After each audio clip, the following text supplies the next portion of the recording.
It's time for Living with Victory, a program of hope and encouragement brought to you by Friends of Compassion and listeners like you.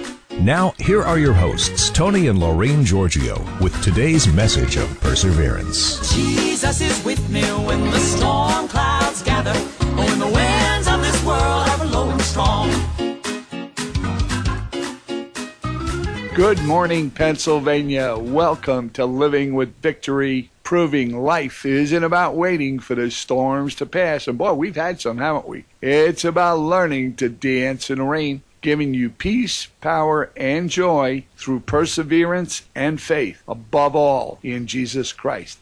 Hey, a quick reminder, you can email us at livingwithvictory@gmail.com. That's livingwithvictory@gmail.com. Or if you'd like to have a live person on the line here, call us 828-926-4600, 926-4600, 828 area. At the end of the program, by the way, our announcer, Tim Hodges, will have additional contact information. Now, I want to introduce my wonderful sidekick of the last, 45 years. God, she needs a Purple Heart. My wife, Laureen, who has the word of the day and the topic. Hey, Laureen, how you doing? Oh, I'm doing fine. I do have a bit of a cold, so if I sound a little hoarse, I hope everyone will bear with me today. Well, we'll all pony up to it. Oh, boy, that was bad, I know. Okay. Anyway, today we're going to be talking about trusting and leaning on Jesus. The two scriptures that I have for today would be 1 Peter 5:7. Casting the whole of your care, all of your anxieties, all your worries, all your concerns, once and for all on him, for he cares for you affectionately and cares about you watchfully. Boy, that to me says volumes. Yeah, he doesn't let you go for a moment. That's for sure. Matthew 11:28-30. Come to me, all you who labor and are heavy laden and overburdened, and I will cause you to rest. I will ease and relieve and refresh your souls. Take my yoke upon you and learn of me, for I am gentle, meek, and humble in heart, and you will find rest, relief, and ease, and refreshment, and recreation, and blessed quiet for your souls. For my yoke is wholesome, useful, good, not harsh, hard, sharp, or pressing, but comfortable, gracious, and pleasant, and my burden is light and easy to be borne. The past 2 weeks we have been talking about fellowshipping with Jesus. When trouble comes, if we have been fellowshipping with him on a regular basis, we will immediately know who the first friend is that we need to go to. We have also been talking about our challenges and how God has brought us through. Please don't think that we had or have it all together and that we don't need to be reminded from these verses. Each challenge has its own personality and seems huge when it's first happening. I know you feel that way too. We're no different than you are. That's why we're trying to bring this to you so that we can help each other to grow in him and to get through our trials peacefully and easily. But we have learned, as you will, that when you have a history with your best friend Jesus, it does get easier to trust him. You learn he is a friend that can be trusted. Amen. Last April on Good Friday, I was diagnosed with cancer. The word cancer always causes fear and does the unknown. My Jesus and I are very good friends, and I decided to give everything to him. I put it all together, and I gave him my life. I laid it all on the altar and took his hand, and then the peace came. Because I have to say, when I first heard it, I was rocked. I was rocked and knocked off my rock for a little bit. But I decided to get back on my rock because I knew that he would help me. You know, and there's Psalms 18:36 in the Amplified Bible that says, my steps, you have given plenty of room for my steps under me, that my feet would not slip. He holds you up and you can't slip even though somebody has hit you with a boulder. There's no doubt about that. And I figured a friend who would drink the cup he drank in the Garden of Gethsemane, and he chose to drink that cup. But he loved, and I'm going to make this very personal because I needed it to be personal last year.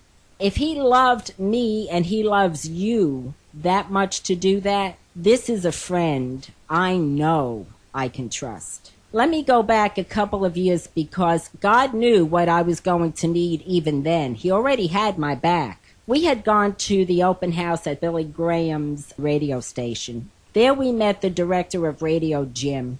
It was a very short meeting, but I had a feeling we were going to meet again. Didn't know why then. We did meet him again at the NRB convention in Orlando, Florida, and had a very long visit with him. A very sweet, wonderful person. I'm mentioning him because when I had to get a second opinion, he was the one who suggested my doctor. God always has your back, even when you don't know it. Your steps are ordered of him. In fact, my doctor is a Christian, and he even prayed for me before the surgery. There's another scripture here, and it's all proven. It's in the book, folks. With Psalms 37:24, it says, "Though he falls, he shall not be utterly cast down. For the Lord grasps his hand in support and upholds him." He's always there watching out for you. And wow, the doors that he opens that are shut are nothing to him. And this proves it. That this is just an amazing story of who our best friend really is in our lives and yours. All you got to do is ask. If you don't ask your friends, you don't receive. That's it. A couple of weeks before the surgery, I was sitting in my chair and praying. I was nervous about the procedures I had to go through and told my friend about it. I looked at my finger and I saw a splinter that had come out as I touched it. I heard in my heart how I was going to go through all I had to. I would not feel anything. Now, I got to tell you, with each procedure, I waited for the discomfort. But you know what? None came. He promised, and he kept his promise. Beside the surgery, I did have 33 radiation treatments to make sure all of the cancer that they could not see would be destroyed. I asked that I would not have to go through the chemotherapy, which thank God I did not have to, but he allowed me to go through the radiation treatments, and I believe he allowed me to do that so that I could see and know what other people who were going through much worse than I felt I went through. And I am not saying that it is easy. I'm not saying everyone will go through it the way I went through it. Everybody is different. God deals with us in different ways and has different lessons for us to learn. But I do know that it showed me how fearful people were, and my heart was breaking because I wanted them to know that there was a friend that was holding their right hand. There was a friend who died for them. There was a friend who loved them and who cared about their fear and who cared about their sickness. It was very difficult to try to reach, so I just did it with my attitude. I just went in and I acted like I had nothing wrong with me because I felt I had nothing wrong with me.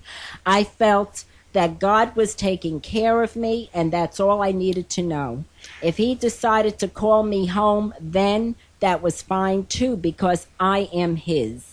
You know, in Psalms again, 27:23, the steps of a good man are directed and established by the Lord when he delights in his way, and he busies himself with his every step. When you're concentrating on God and what he's going to do and not what's hitting you from every angle, and you keep your steps following his steps, man, it makes such a difference. You have no idea. It is so true because your attitude is different. You have the hope. You know you're not alone. What happens is you get a courage. I got a courage to just run towards my problem, to run towards everything I had to do. Every day for 7 weeks I had to go for these radiation treatments. But you know what? I got to a point where I looked forward to it because I wanted to use what was happening to me to help others who were sitting there so fearful and show them a different attitude because of my friend. We're not in an urban area. We are in the Smoky Mountains. The closest and the best place to go for radiation treatment was almost an hour away. We're talking every single day. Okay, for what, 7 weeks? 7 weeks. Remember the gas prices back then? I mean, now they've gone down. But the cost going back and forth just for gas was getting kind of crazy.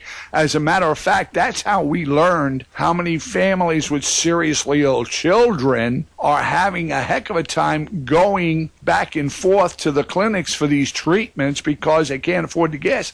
And some of them are missing those treatments for the kids because they can't afford the gas. That's why we're trying this Fuel for Life. I just thought I'd throw that in because we understand. Well, Easter morning, when I was in church praying before I did go in for the surgery, I heard God say to me, "You shall live and not die, but you shall live to glorify me." It is a pleasure to be sitting here to glorify him. I have to tell you what floored me. She went into that surgery. I'm waiting down in the waiting room, and it's like, gee, must have been 2 hours, between everything, I don't know. And they finally said, okay, we're going to get her a room up there. You go up and meet us up there. And I'm sitting in the waiting room and I'm waiting, kind of half dazed because I've been up quite a bit. And I hear the elevator open and I hear this voice, "Hi, Tony." And I turn around and here's my sweetheart with all kinds of intravenous and bags and on a gurney, and her head's up. She just had breast surgery, a lumpectomy.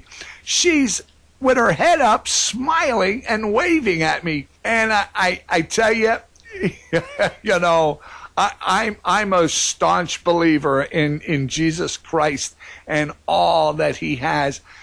That just floored me. I was so uptight and I was praying, and here she comes out like, and then few minutes, I don't know how long we were up in that room. It wasn't long, half hour maybe after surgery, she gets out of bed because she wants to walk around.